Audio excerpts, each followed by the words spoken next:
She's a cool professor.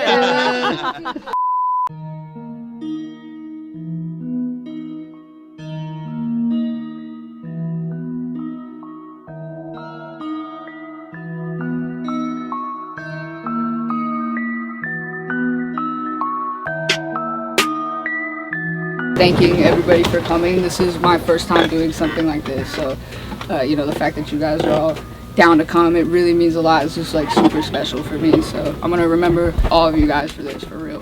For making beats, and eventually like really got into it, graduated high school, went to a trade school for it, and I graduated that year program. And then 2016 I started like working in the industry for Atlantic Records. So it wasn't that long ago where I was like interning, and it was hard for, you know, to get into a real session. And there are a lot of things that you can't really learn like on a tutorial or through a lesson. It has to be through experience. Kind of just want to provide like an affordable, I guess, experience, or a way to affordably experience that.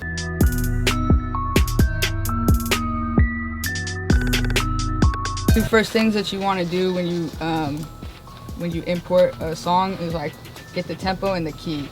So we have Mix and Key, but I also have this app called Mix Vibes, Key Detect. I'll use Mix and Key too. I'll use both of them and try them both. If they're different, I'll try this one first. It's like kind of like, all right, let's just knock out a bunch of references and stuff. So like right now, like it's just like in between. I'll take like 5-10 minutes to just, especially with like we just did 2 things. So it's like, okay, cool. Put a telephone filter or like a fucking phaser or something on the ad-libs and like make sure the levels are cool. Bounce it real quick onto the next one. So even just throwing a reverb on there, some people are like, oh, thank God. Like, it's, you know, those, it seems so basic, like literally like, oh, I'm just gonna put a telephone filter on these ad-libs, but you know, compared to some other engineers, you're taking that little 5 extra minutes to do that, you know, and that makes a difference, and that's what's gonna make people want to keep working with you, you know what I mean?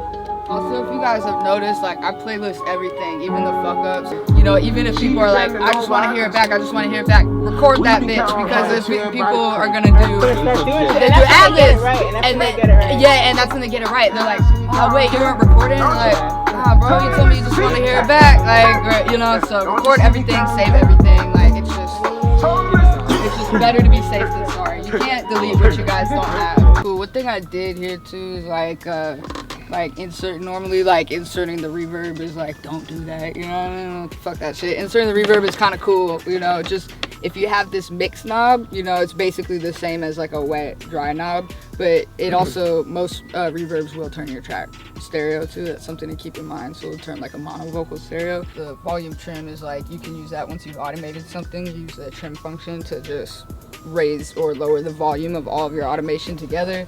Mute, obviously, and so I'm using pan. And then you can also automate, you know, your sends and your plugins. Bypass this. I was doing like a telephone filter or something. You can make this. You can automate this here. So anything that you want to automate, basically, you can view it here in this automation lane. You just have to just tell it what you want to view. So I'm using, just using the pan. And I said what I wanted to say. Just to kind of like give some movement to the stereo feel, you know. It's for the ad-libs, so it's not like super prevalent, but just to like spice it up a little bit. Honestly, shit like that, a lot of people don't even, like, people like us will notice it, be like, yo, that's cool that you did that, but the average listener, like, they probably won't notice it, unfortunately, but it's cool. But it's the shit that if it's not there, like, it's exactly.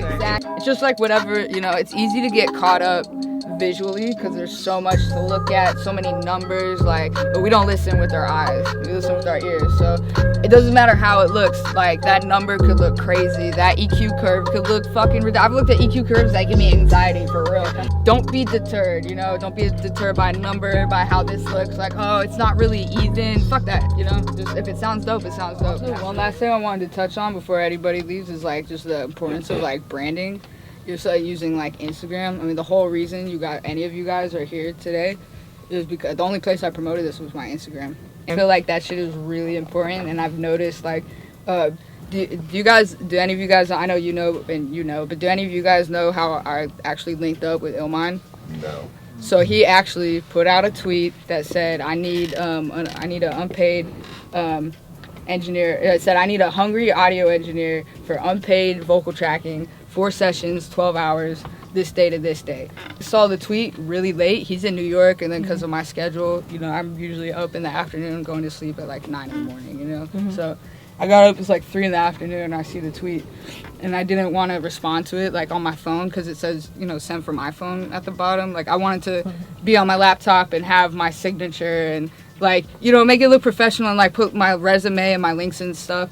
But for some reason, I think I had to get up and go to my janitor job actually. So got up, went cleaned some toilets, came back. So by this time it's like 8 to 10 hours after he had put out the initial tweet. Because is the time difference and he gets up early. Apparently when he checked his email, mine was the first email that he opened and the only one that he opened. And he responded to me and he recognized, because my name is so weird, he recognized it and I interact with him. He was like, I might as well give it to somebody who actually like fucks with me. And then he sent me an email and I was freaking out. I was like, he sent me an email, it just was super simple. Hey Shan, would love to have you. Here's my number, text me. I was like, holy shit, Ilman just gave me his number. Right? So this is where it gets even dumber. Like, I waited a day to text him because 1, I was freaking out, like, having all this anxiety, and 2, I had to clean a fucking toilet on Monday. I had my janitor job, so I had to figure that out and, like, be like, okay, like, and I had just, like, been taking days off, so I, like, promised them, so I was like, shit, I need to hit him back with, like, I can't do Monday, but it was a Monday through Thursday type thing, so I ended up going, like, Tuesday through Thursday, so I waited a day, and I woke up the next day to an email, like, hey, Shan, just, like, checking on you, you're gonna be able to make it. He could have you know, that could have been it for me, but that's, like, that literally just by me taking that chance, you know, it was super random. And then like by the end of the first week he really liked me, and now, you know, anytime he's in LA, I'm fortunate enough that he hits me up. Small things like that, like, you know, shooting your shot. Even like all of you have reached out to me. If I don't know you in person, like all of you have reached out to me on somewhere or another on Instagram, and it's like, you know, we can talk to whoever that way. It's very, very useful tool. Like the phone, that thing is amazing. That's our ticket to everything, man. So I think it's like, all it takes is a message. Even like something as simple as like fucking Scoop DeVille followed me on Instagram not like sometime last year. I love him, dude. I think he's one of my favorite producers ever. So I just shot him a DM and was like, yo, like, thanks for the follow. He went and liked some of my pictures too. So I was like, yo, thanks for the follow. Thanks for showing me love. Like, if you ever need a runner, like, I got you. Like, if you ever need an assistant, whatever, I got you. He hit me back and was just like, oh, thanks. I'll keep that in mind. Like, we see you, queen. Keep doing your thing. He hit me with some shit.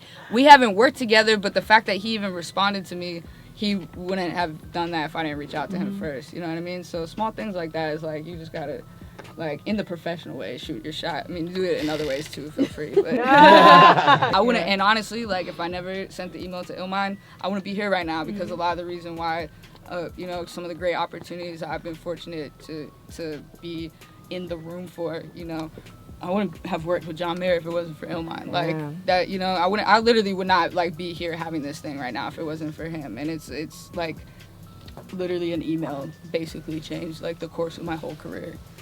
Listen, man, I appreciate you guys, but for a second, fuck you. Shout out to the women in here, man. I'm so proud. I don't mean that. I love you guys. I'm happy for everybody that's here. But the fact that I got like 3 other like chicks in here, it means a lot. You know, I think that's like super dope. So, thank you guys for coming.